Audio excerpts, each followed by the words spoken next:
Hi everyone, it's Tonya, and by the time you see this, I will have submitted this beautiful layout to G45 for their design team competition, and this is for round 2.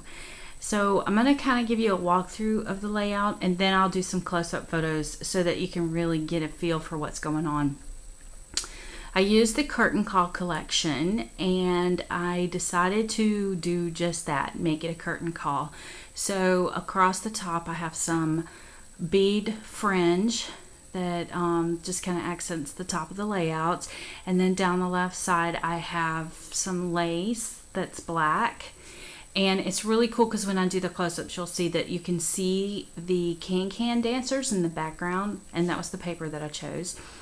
And then around the side, I gathered up the curtain on the side and fastened it back with the same bead trim that's at the top.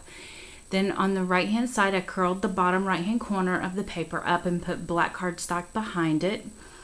And on top of the roll, I have the 3 tickets that say applause and all that jazz, and putting on the Ritz. And then under them I have the jazz band, and I went over the top of all the jazz band performers with glossy accents, so the back of the tag is flat but the band members are shiny. And then I used one of the G45 flowers and bent it up and made a little corsage looking flower there with a fan and a pin, and then I used some peacock feathers in the background. And then on my Brittany, that's my daughter Brittany in the photograph, and she has a frame that is actually a laser cut frame, and I painted it with black bead gel and then rubbed over it with some gold paint to really make it stand out. And then under her photograph is a plaque that I had engraved that says Brittany Gibbs 2011. And then over on the right hand side on the black piece, I have some jazz dancers that I fussy cut out of the paper, and then I swirled them. They're on springs, so when you touch them, I'll show you in the close-up, but when you touch them they swing back and forth, which makes them like super uber duper awesome. And then there's some Prima bling that goes around, and it almost looks like the dance steps for me. And then across the bottom I have I fussy cutted out the keyboard and put some crackle medium on it, so it looks like the dancers are dancing on the keyboard and it's like flying up. I don't know, I just thought that was cool. Anyway, so this is my layout submission. Okay guys, so here is my card submission. And I decided to go with the Circus line for the card, and I made my card into a birthday card.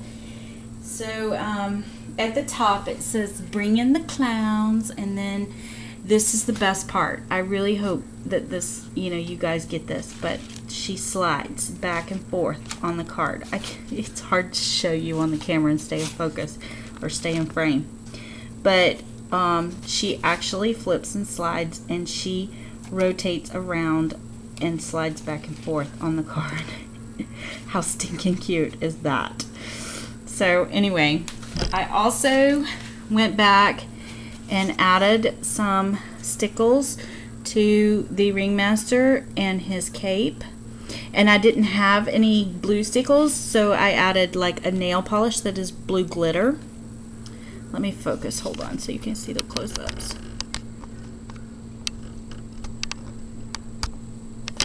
So you can really see the glitter on her. And I added it to the sign up at the top, and then the ringmaster, and then I fussy cut out every bit of this. It took all day. And then I rolled the flowers so that they had some dimension as well.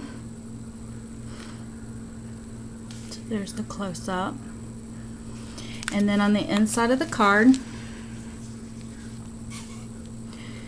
I printed this sign out, cut it out with the Baroque die. It says, hope your birthday is the greatest show on earth, and then just put some of the tickets and things on there. And then the tickets that I chose were from the curtain call collection, and they say top billing and on with the show. And then on this side, on the top, to cover up the background of the ballerina and how she spins, I covered it with the rest of the paper and then put the rest of the little posters on there. So there's my submissions. I made some adjustments to my fairy, and that's going to be my altered object that I send in.